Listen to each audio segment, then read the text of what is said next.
There is an orphanage where over 100 children vanished, and yet somehow the world pretends they never existed. No records, no photographs, no trace. The town whispers of a place that has never slept, where laughter once filled the halls, but now only secrets echo through the walls.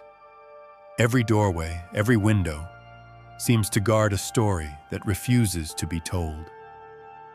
According to the archives, children were adopted here by loving families. But the deeper we dig, the more the trail disappears.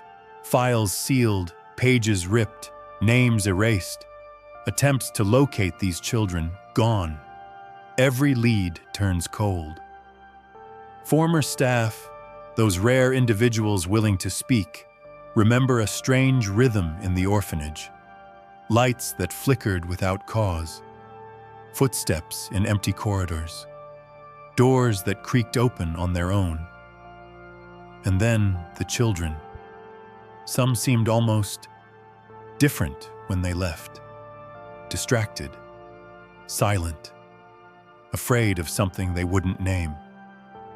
The building itself feels alive, as though it remembers every laugh, every cry. Locals claim that at night, faint whispers float from the basements, voices that belong to children who are no longer there.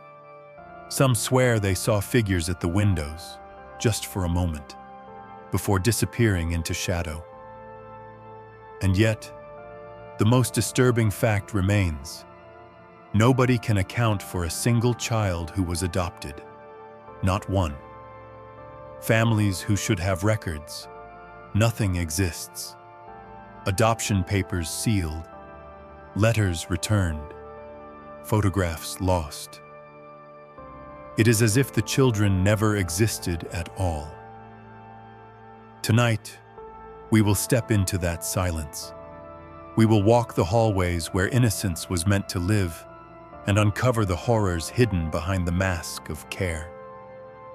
This is a story of vanished children, erased lives, and an orphanage that never truly slept. Somewhere inside those walls, a secret waits. A secret so deliberate, so carefully hidden, that it has remained untouched for decades. Until now. If this left you unsettled, the truth behind the orphanage's walls is far darker than missing records. Every hallway, every room seems ordinary at first glance, until you realize what is not there. Basements, locked, sealed, forbidden.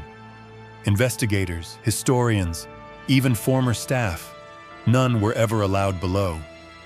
And the few who tried were met with locked doors, rusted chains, and whispers that sent chills down their spines. Inside the archives, adoption files vanish like smoke. Letters to families returned unopened. Photographs of the children, erased, shredded, or simply never taken. It is not negligence, it is deliberate. One former caretaker, speaking on condition of anonymity, recalls a night she heard children laughing far below, though the basement was supposed to be empty. It wasn't the kind of laughter you hear in playgrounds, she said. It was hollow, obedient, like they were practicing being someone else. As we investigated, neighbors told stories they had never shared before. Children brought to the orphanage who returned quiet, withdrawn, as if a part of them had been replaced. Teachers at nearby schools reported some pupils who had supposedly been adopted, but were never registered anywhere else. They seemed trained.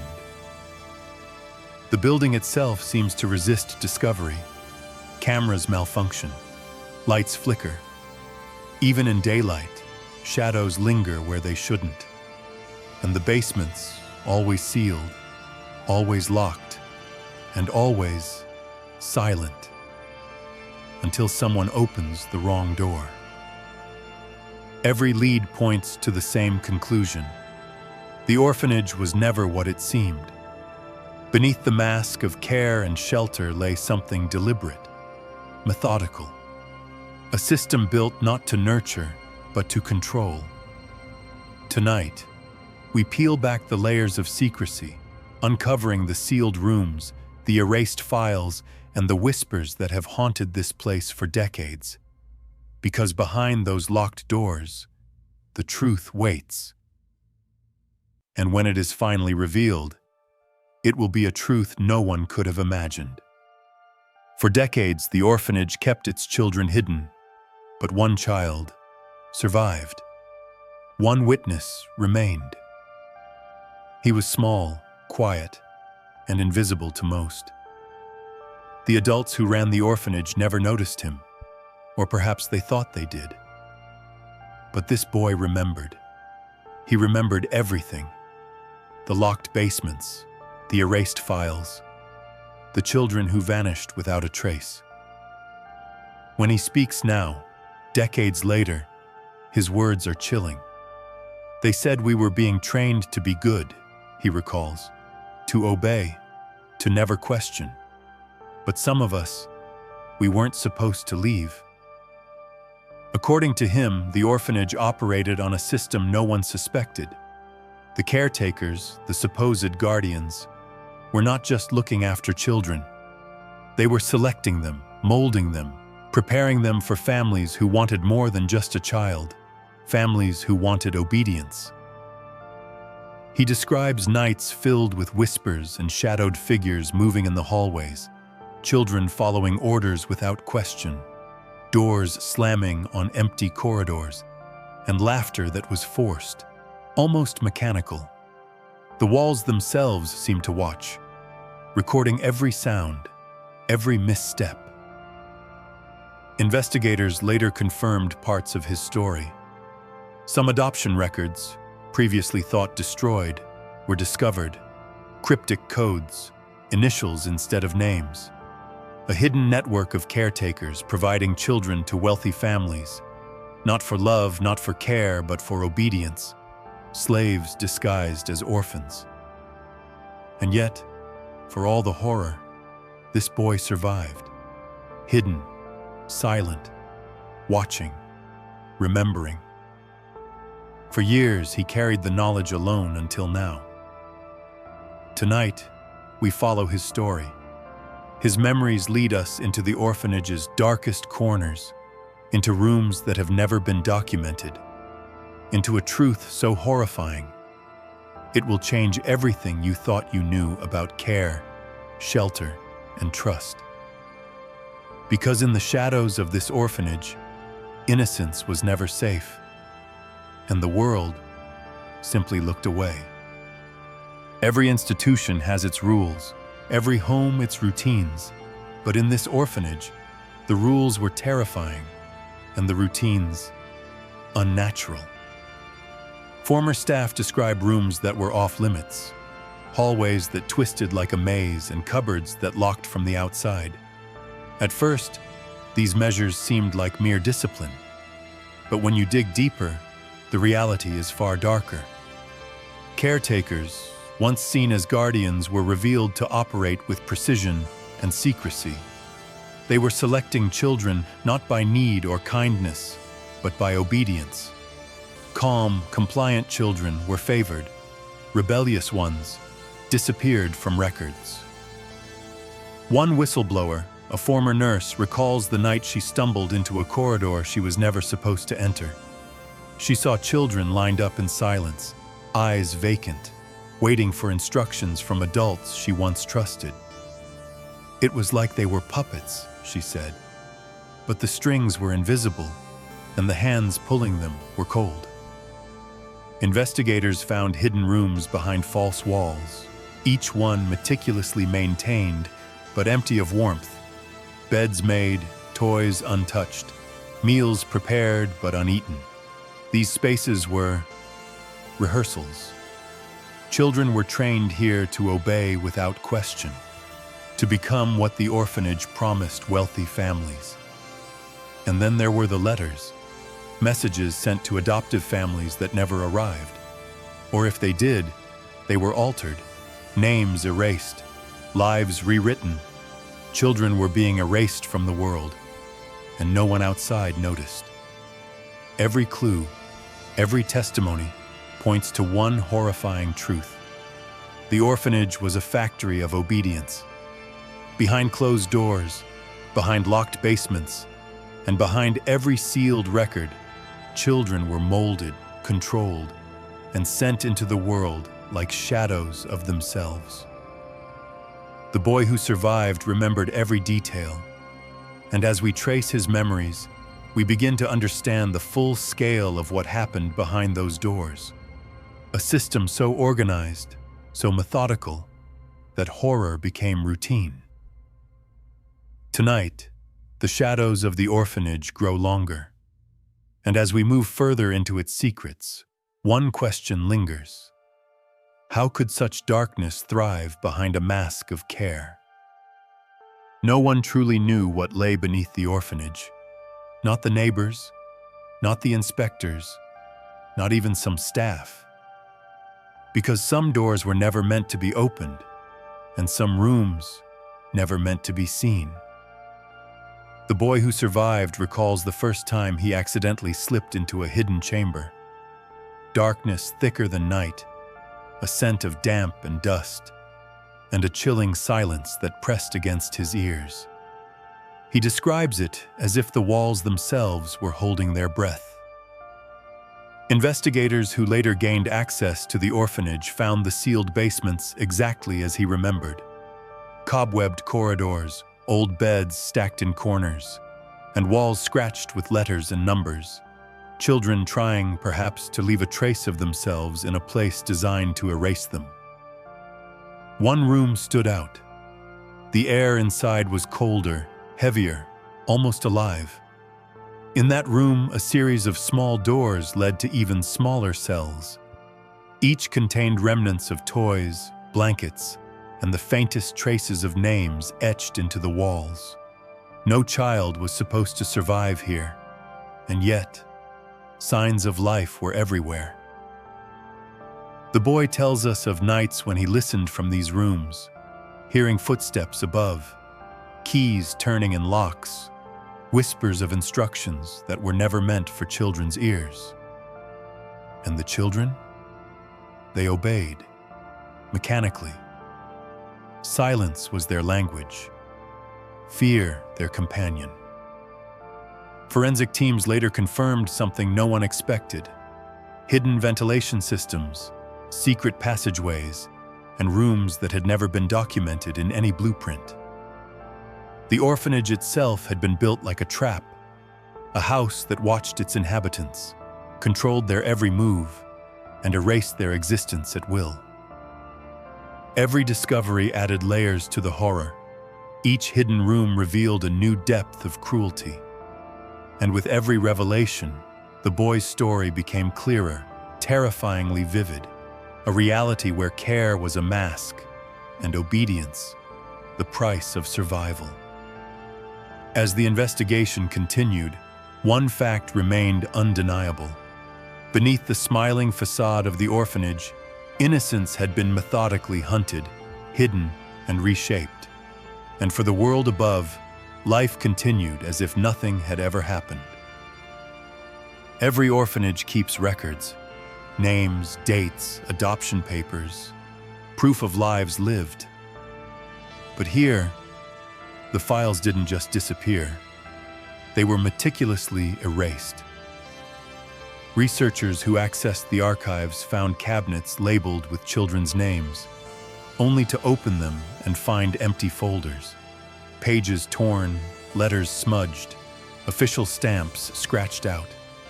Hundreds of children vanished not just from the orphanage, but from history itself. The boy who survived remembers the caretaker who once whispered, "Some names are not meant to be known." At the time, he didn't understand. But years later, investigators would uncover the truth.